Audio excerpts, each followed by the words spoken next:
Hey everybody, thanks for checking out the video. Now we're heading to Ichetucknee Springs. Stick around.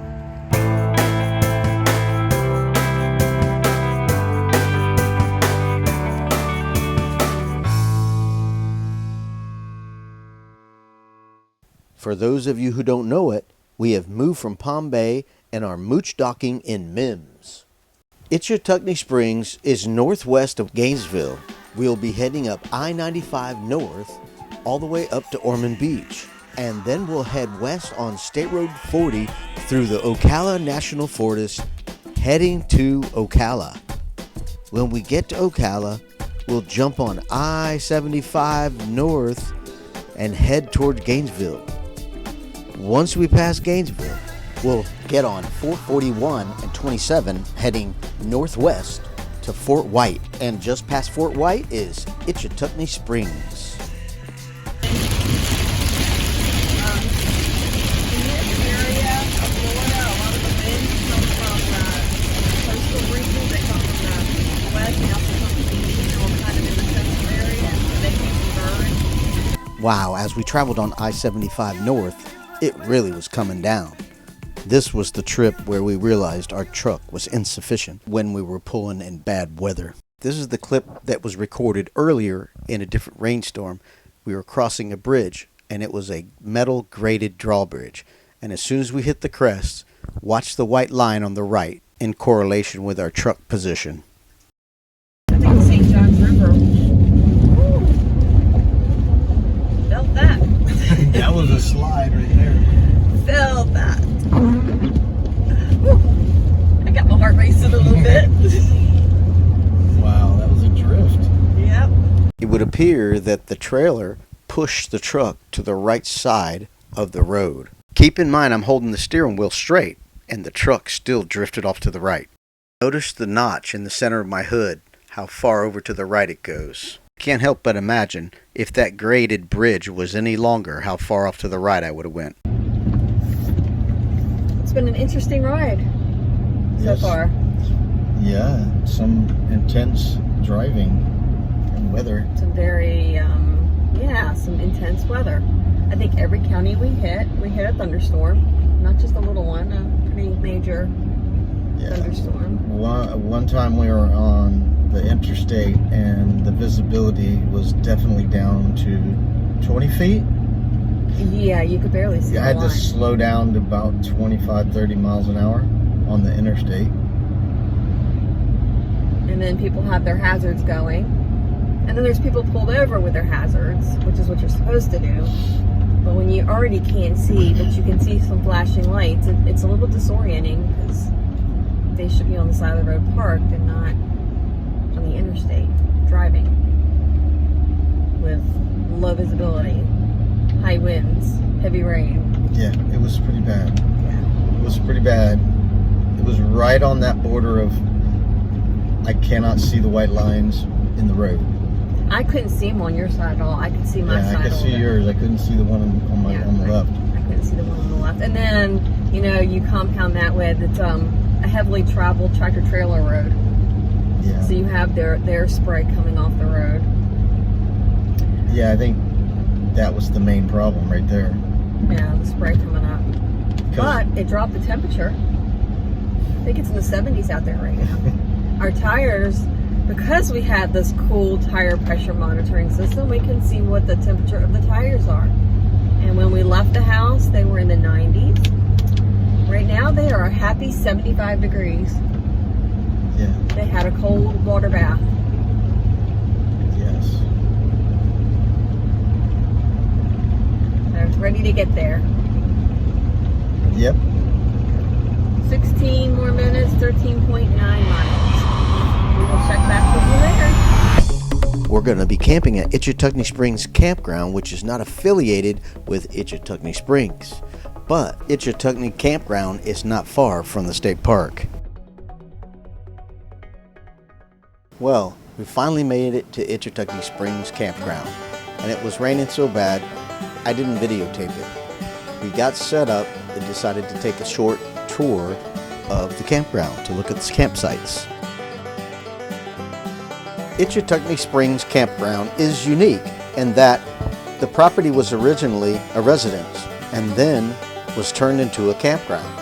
So it has a certain type of layout that takes a little bit of time to get used to. But it's very woodsy and the canopy is 100% coverage.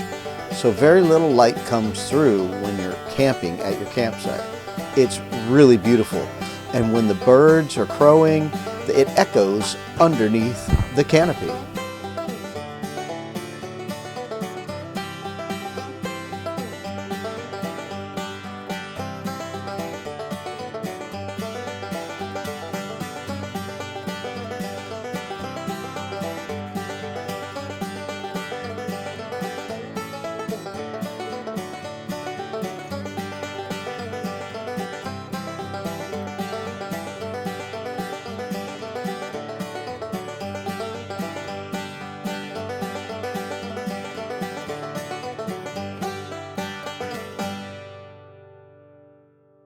Well, we hit the sack and get ready for the next day.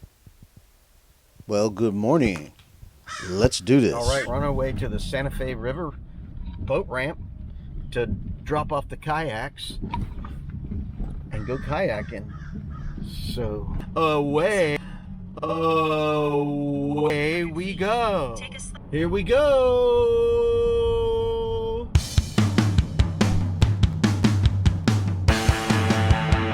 All right, we made it to the Santa Fe River, so let's get these kayaks in the water.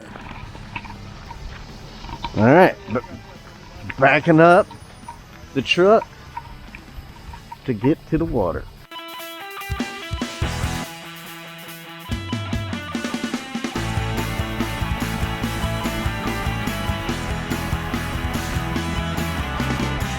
All right, we on the water now. This is the Santa Fe River. And there's where we just launched from.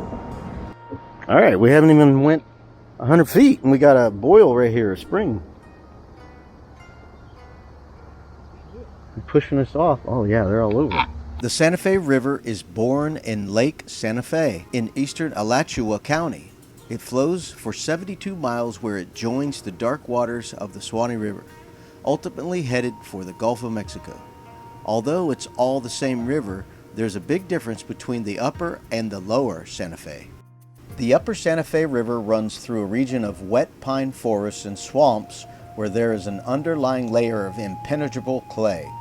The rain that falls there is captured at the surface and returns to the river in slow-moving streams where tannins from decaying swamp vegetation stain the water the color of tea. As the river flows westward, though, the landscape changes to a dry plain. There's no layer of clay. Rainwater sinks quickly through sandy soil into the porous limestone bedrock and flows underground to the river. The many sinkholes, springs, swallets, and rises seen along the lower Santa Fe formed as natural acidic rainwater dissolved the bedrock over many years. Landscapes shaped by this process are called karsts. The most dramatic karst feature on the Santa Fe is River Sink, a huge swallet that takes the entire river underground where it flows for 3 miles before returning to the surface as a river rise. Although the river never completely disappears again, there are many places along the lower Santa Fe where part of it is going underground in a swallet and reemerges as a rise downstream.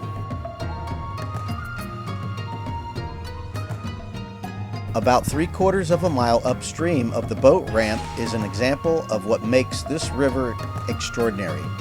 Alligator Swallet, found on the Columbia County side of the river, takes a significant amount of water down into a cave system. This water travels underground for about 3,600 feet until it resurfaces at Alligator Rise. The rise can be seen from the boat ramp in a small inlet about 150 feet upstream on the Alachua County side of the river. We only noticed these rapids off to the side. They weren't very big, but enough to get our attention, and that's how we found Alligator Swallet.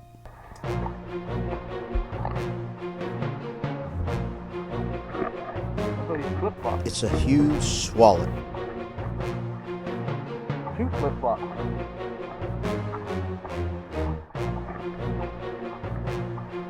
We were totally shocked by what we saw, especially since we didn't read the sign before we got on the water. So we had no idea what was going on. As we got to this area where the water just went down into the ground like a sinkhole. It's not going anywhere. It's got to be going down.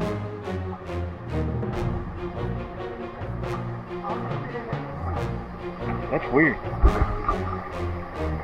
So we're going down the whole river, and all of a sudden the water's rushing to this dead end.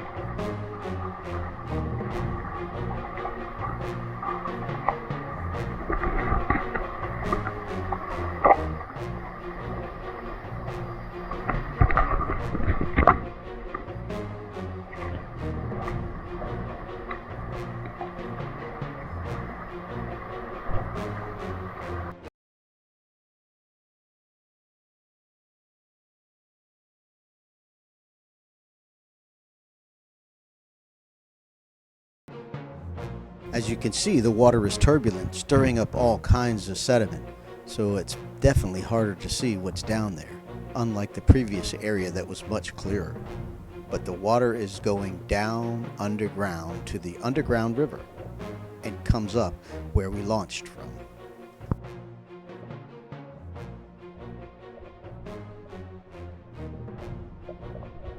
Here you can see some of the foliage that's spinning around like a toilet bowl as the water descends to the underground river. It was fascinating as we were looking to get closer and closer to observe this unusual sight.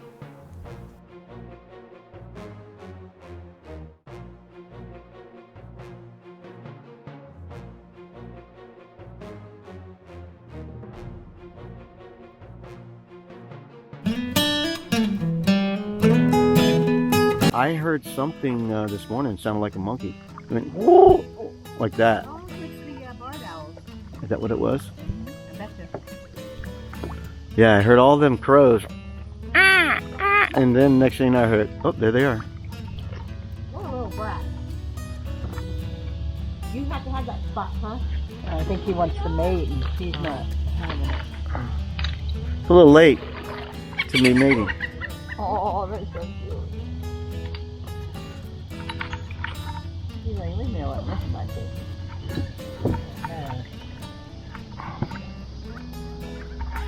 All right, that's the first. Oh, there's 3 of them.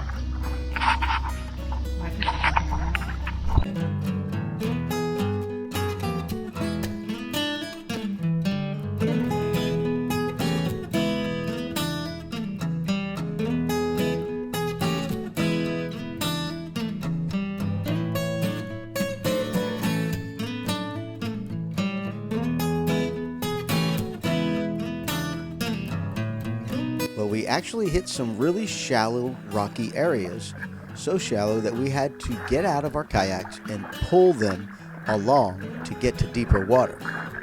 And I saw some areas that I thought I wanted to get some closer video footage of some little rapid water. So I'm walking towards them to shoot some video.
Well, we finish up our first half of the day kayaking and head back to the campground. Here's a map of the unique layout of Ichetucknee Springs Campground. Here is the entrance to the park. My sister is at campsite 11, and I'm next to her at campsite 9. My brother Mike and his wife Kathy are at site number 1. And here's the office.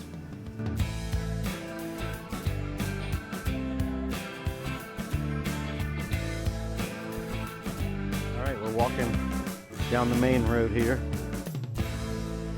We're gonna go to the office and want to show you around the office at Ichetucknee Springs Campground. Here we go. Here's the front. We've got handicap parking, and then come around this little path. Pretty cool. All right. Ice says $3 for a small bag, $5 for a big bag. Firewood $5. Little lounging area here.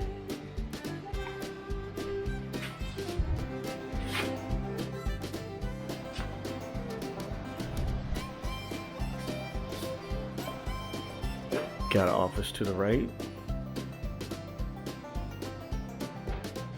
Restrooms. And this is why I came to the game room. Pinball.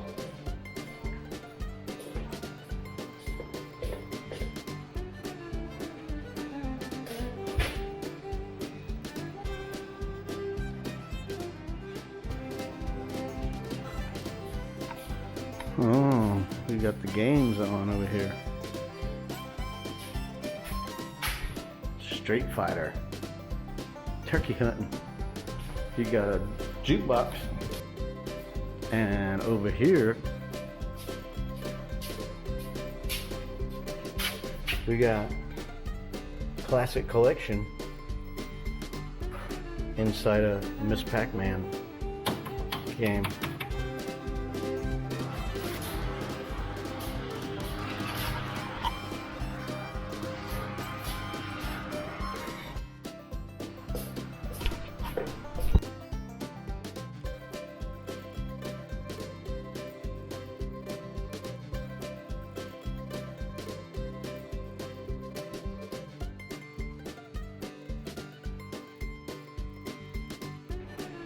Here we go.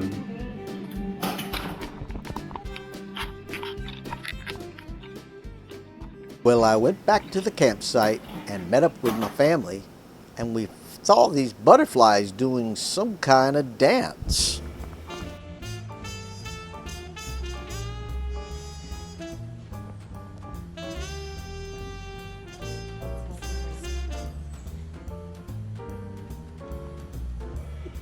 He's performing, doing a dance, saying, "Look at how beautiful I am. You gotta mate with me because I'm a stud. Look at me. I got good genes. We'll make good baby butterflies."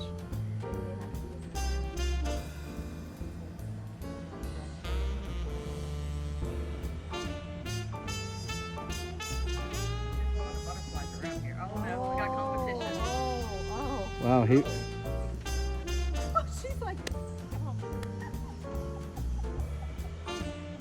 Oh, he was doing the call and the other one wasn't responding. Did we just miss that? Uh-oh. Got a more experienced butterfly. So maybe the males are on the ground. And the one female's attracting males. Two males down there. Two on the ground. I'm guessing. I don't know nothing. Because it would make sense. There wouldn't be more females for one male. Usually there's, one female and many males. Well, that was interesting. Didn't expect that, camping. Well, I failed to mention that Sherry had to work in the morning, so she didn't get to kayak.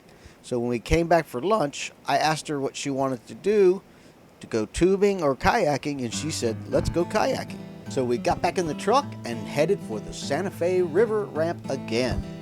This time, though, we went downstream first in search of Poe Spring. That's right, it's a spring called Poe. This is the sign at the boat ramp where we launched the kayaks. I wish I would have read it first, because we would have understood what we were seeing. As we get a closer look of the map, You can see that the lower Santa Fe is full of all kinds of natural features to observe. The ovals are springs all along the lower Santa Fe River. You can see where we launched, we found the Alligator Rise, which we thought was a spring. But as we paddled upstream, we came across the Alligator Swallet, where the little lagoon disappeared into the ground. As we follow the river upstream, you'll notice where the lower Santa Fe River begins, at the River Rise. It appears to come out of the ground like a spring, but it's not. It's the emergence of an underground river that went underground 3 miles north at the river sink of the upper Santa Fe River. Thus, this is the beginning of the lower Santa Fe River. Well, let's get back to the paddle we're going to do today. We'll get back to the ramp, unload the kayaks, and start paddling downstream. We're looking for Poe Spring, which is going to be quite a long paddle, but it's going to be worth it. Stay tuned and see.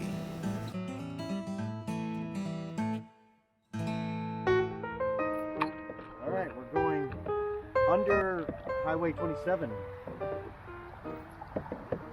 on the Santa Fe River. Oh, that's some kind of wall up there. Oh, that's what it is. You're right.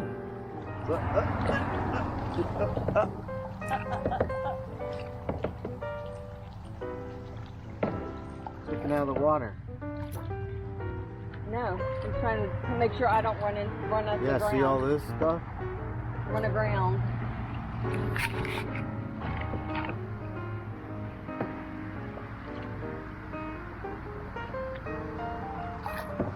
Yeah, that one was sticking out of the water pretty good.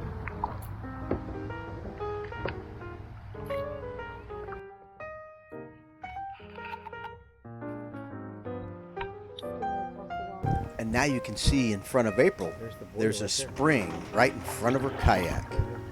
Cool. One of many that we can look up.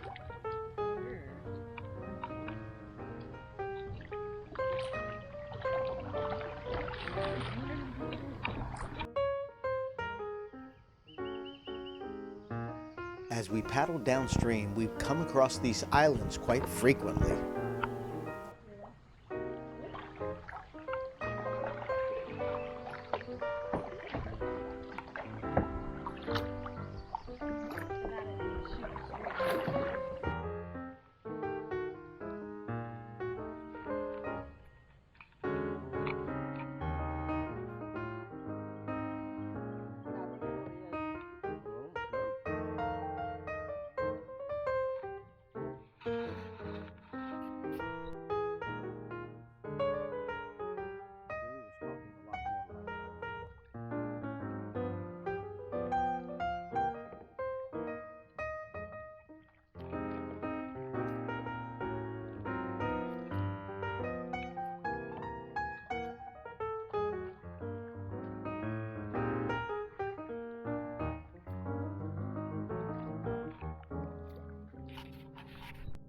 Wow, look how mesmerizing this is.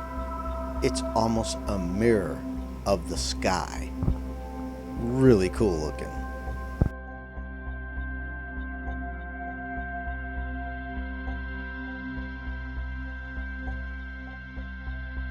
We made it to some hidden springs. Beautiful.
Well, it's time to head back, and it was a little bit shallow to get into the spring, so I thought I'd show you what it was like trying to get out of the spring.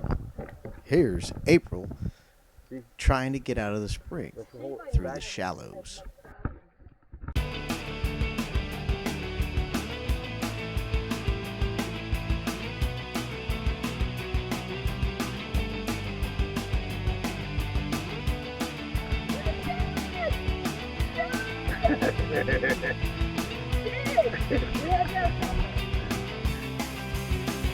Yeah, it's not pretty.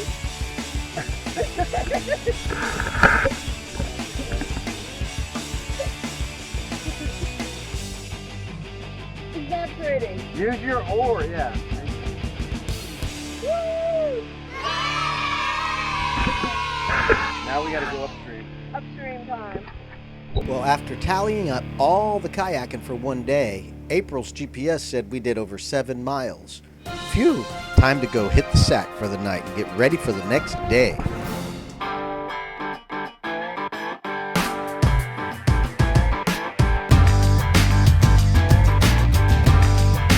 As you can see, we blew up our rafts, jumped in the truck, and headed for Springs to ride on the tube.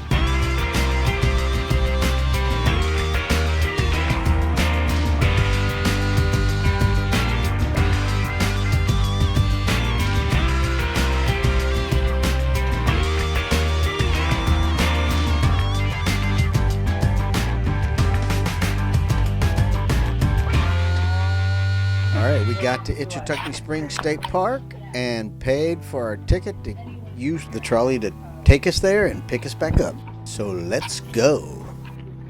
This is gonna be good.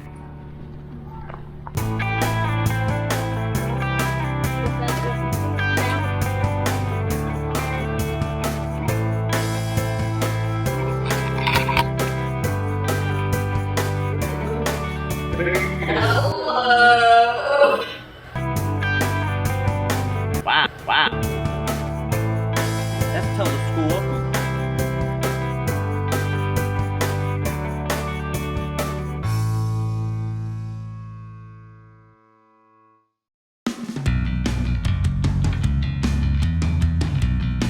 Half a mil.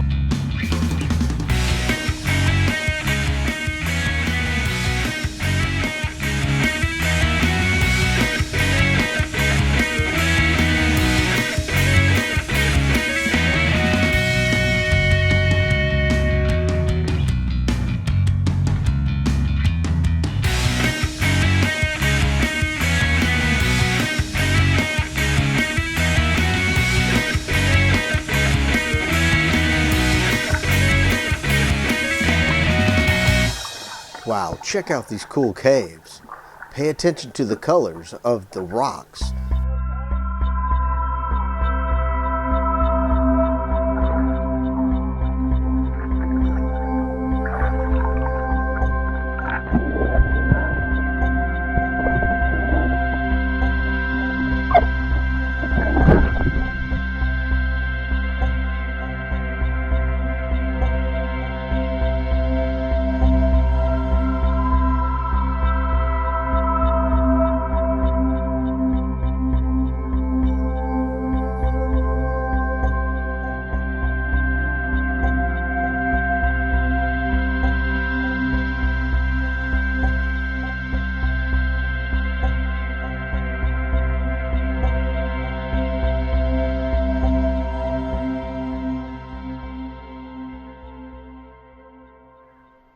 Let's listen to what it sounds like floating down the river.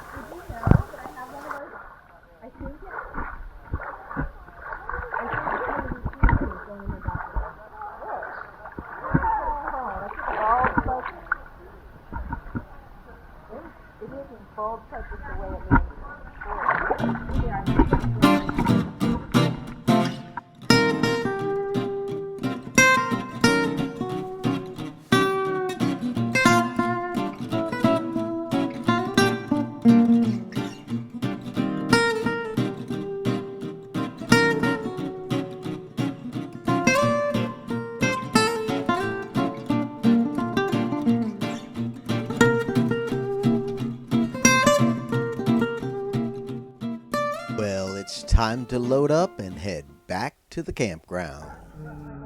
Put the two down there.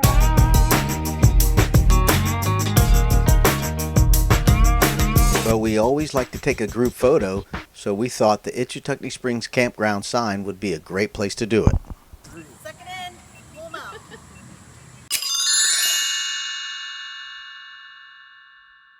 After we loaded back up in the truck and headed back to the campsite, we noticed this family letting their kids play in the mud puddle, so we decided to videotape it. I'm running out of battery.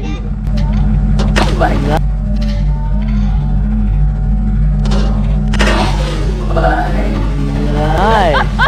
That was awesome. Hey, do the skateboard. Man. Police these kids proud. Yeah. I got a YouTube channel, RV Weekend. We brought him here. RV Weekend. And it's cheap. I got my phone in the car right now. Cool. The guy in the purple shirt. I used to skidboard, but because it's muddy, I'm not gonna do it. You skateboard? Oh, come Y'all on. just missed it. They were running Come on. 2x2, Oh, yeah, and then we it were was doing a race. semifinals, Yeah. and then the last person was king of the puddle. I won. Sweet. Yeah, Eli was king of And the then puddle. to win the king of the puddle, I ran into the Running from end to end. It was That's hilarious. cool. Oh, look at that. Hey, Yeah. he's a better skimboarder than you. Hey, That's fat cow. go ahead and skimboard. We'll drive your truck back. Let's do skimboard. No, we don't want to skimboarding. All you gotta do is walk. Yeah, we would probably break. Go via ambulance. Oh, my camera. Come on, videotape me. Do it. Oh, my dear, watch this. Get out of the puddle. What's he called? What's he on? RV weekends. Get out of the puddle. Here, you might Bam.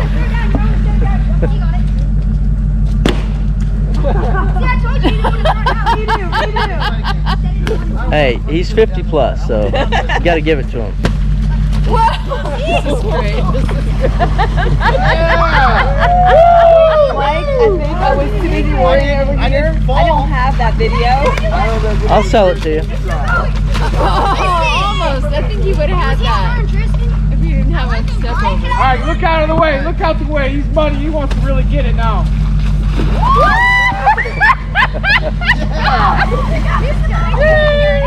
I think you better drive it home for him. Hey, hey, your money. You might as well keep it up.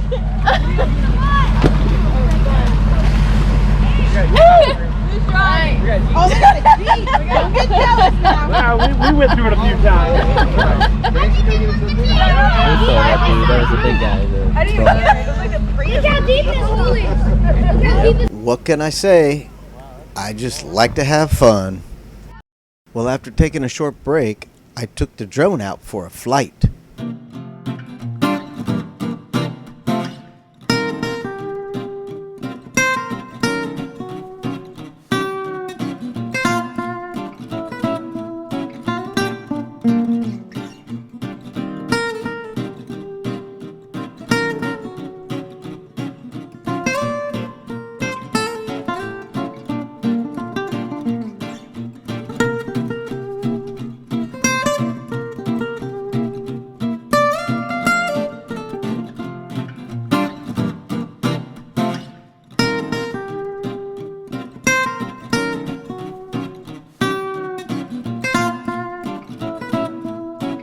And here's April and Donna's campsite.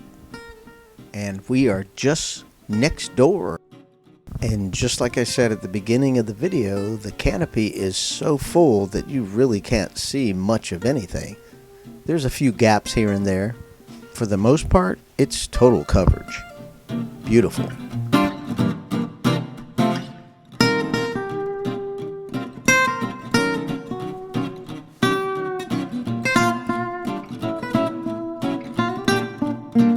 And here you can make out a tent through the hole in the canopy.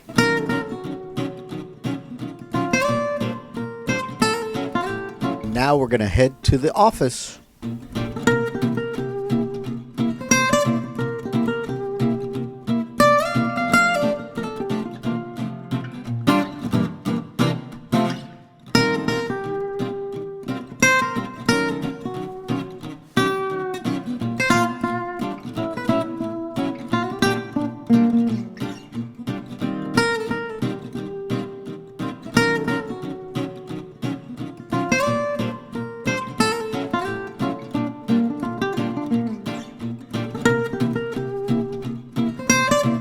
Now we're going to fly over the center of the campground, and you can see how full the canopy is. Now I'm going to move closer to this antenna.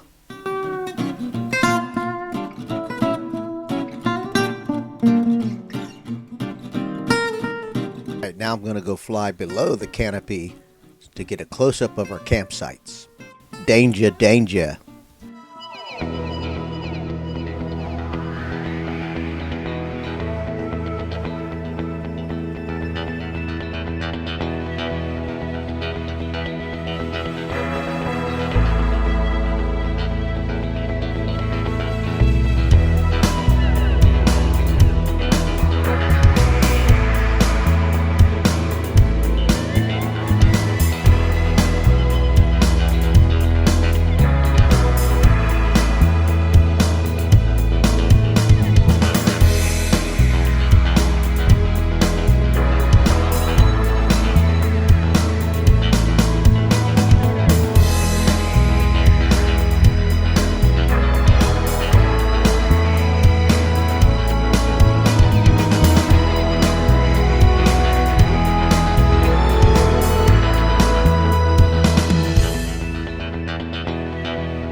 Well, that's all the footage I got from Ichetucknee Springs, so we gotta wrap it up. We hitched up, dumped the tanks, and took off for home. Do me a favor, guys. Check out the short version of this video and tell me if you like it better than the long version. I'd appreciate it. So if you like the video, hit the like button. And please subscribe and hit the notification bell so you'll be notified when we upload our next video. See you next time on RV Weekend.